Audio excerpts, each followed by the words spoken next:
Hello YouTube, my name's Mark. I'm a music fan.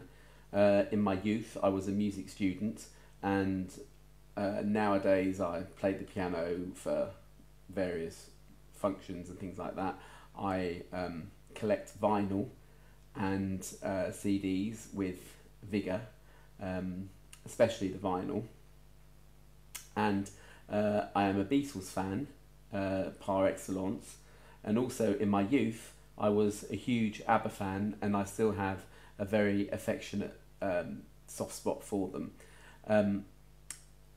A while back now I discovered a site while just sort of surfing the web, I suppose, and it was called the Beatles Anomalies list.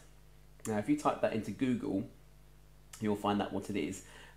It's a list of what they call melodic mishaps, or the little sounds and curiosities which can be found within Beatles recordings. That's the blurb on that comes up if you Google Beatles Anomalies list, and it's absolutely fascinating. It's people would say, you know, are you being picky because, you know, there's a note that's played slightly out of time, or there's a bass line.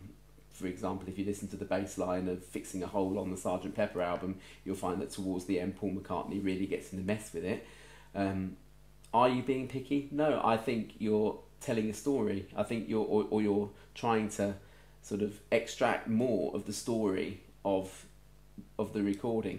I thought I would do the same with ABBA recordings, since they were recorded onto analog tape, and you can hear quite often little edits that perhaps they didn't really want you to hear, and that sort of thing.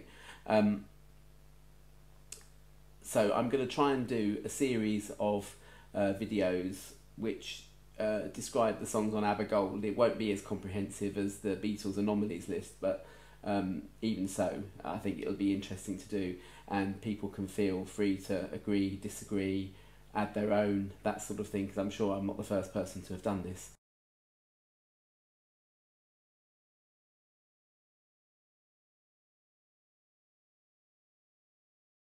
This window is going to be very annoying because it's tricking the exposure of my iSight camera.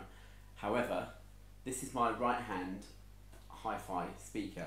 If you have a hi-fi separate system, connecting these speakers out of phase will cut out the centre part of the stereo image, which is often where the vocals are, and with that, so that you can't hear it as well, then you can quite often hear other things that you weren't really supposed to hear when your speakers are connected normally.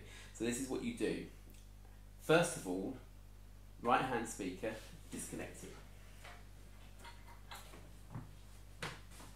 If I come to the camera, you can see a red and a black lead that's come out of the right hand speaker of a hi-fi setup. I'm holding my left hand speaker now. This is the black socket. Unplug that. Take the red lead and plug it in. So you've basically got two red leads going into your left hand speaker. That will have the effect of cutting out, as I said, the centre channel, and in the left hand speaker all you'll be able to hear are what would normally be being played extreme left and extreme right when you listen in stereo. The right hand speaker, because it's been disconnected, won't work at all until you plug it back to normal. As I said, this does no damage at all to your stereo setup, okay, provided you don't play it too loud.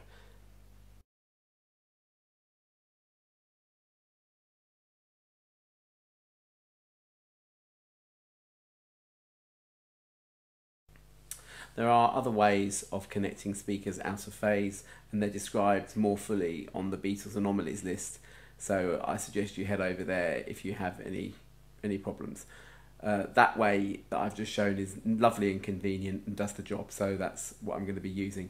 But I'm not going to suggest that people watch my video and then don't try it out for themselves. I think that the only way that you'll really hear what I'm talking about is to see what I'm doing and then try it out yourself on your own systems.